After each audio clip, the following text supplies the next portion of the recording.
We hear about military interventions all the time, but have you ever stopped to wonder what's really going on under the hood?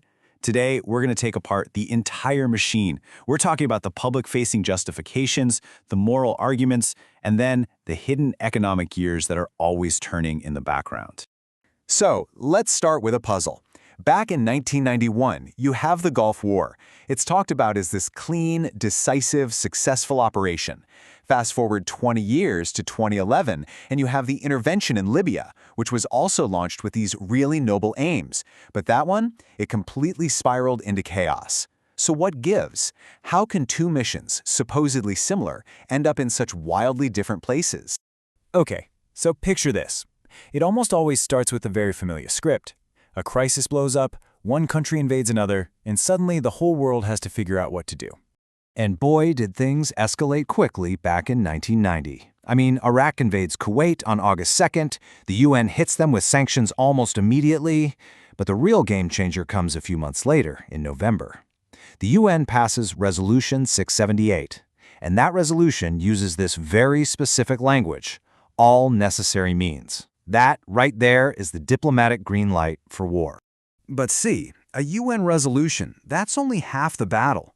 You can't just commit your soldiers and your country's money without getting the public on your side. You need something more powerful. You need a justification, a really compelling moral reason to fight. For literally centuries, this was the #1 rule in the international playbook: sovereignty. The basic idea is what a country does inside its own borders is its own business. Hands off. And that's a huge barrier to overcome if you want to intervene. But then, towards the end of the 20th century, a new idea starts to bubble up. It's called responsibility to protect, or R2P for short. And this idea totally flips the script. It says that sovereignty isn't a right, it's a responsibility. And if a government is failing to protect its own people from horrible things, well then the rest of the world has a duty to step in. And this is where it gets really crazy. Sometimes, that powerful moral justification is completely made up. This story about Iraqi soldiers taking babies out of incubators, it was horrifying, and it absolutely works to build public support for the war. The only problem? It was a total lie. A complete fabrication cooked up by a PR firm, Hill & Knowlton, who were paid a cool $11 million by Kuwait's government to sell the war.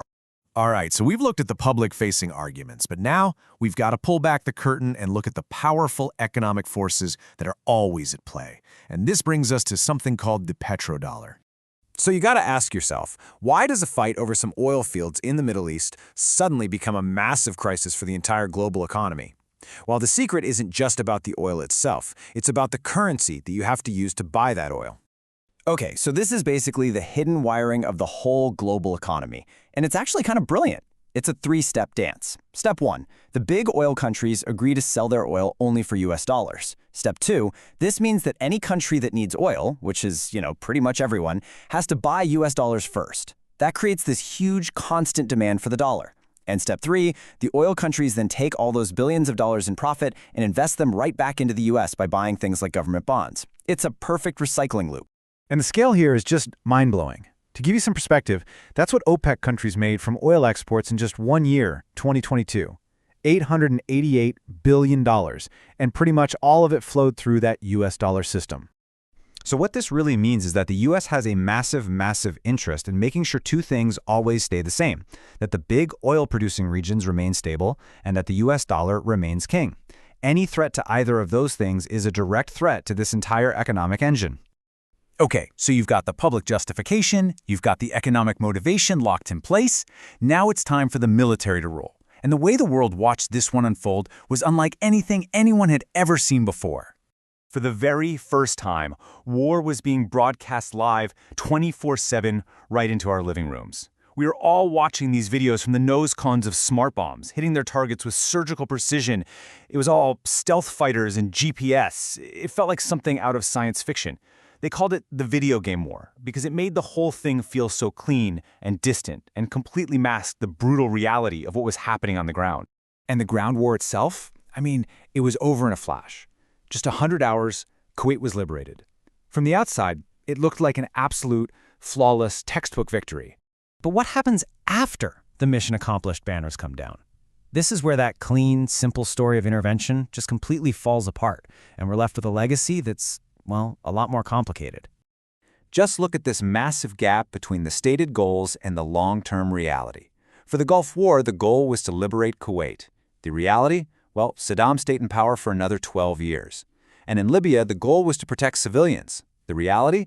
The country became a failed state, a civil war broke out, and it became a breeding ground for extremist groups. The difference is just staggering. And yeah, you can bet the result in Libya was an absolute disaster for the whole idea of R2P. To a lot of countries, it looked less like a humanitarian mission and more like an excuse for regime change, just like the critics had always warned. This quote really nails that sentiment. And the diplomatic fallout was immediate and very real. When the crisis in Syria exploded, Russia pointed directly at Libya and said, "Nope, we're not doing that again." They used their veto power at the UN specifically to prevent what they called another Libya-style intervention, effectively paralyzing the international response. So all of this forces us to ask a really fundamental question.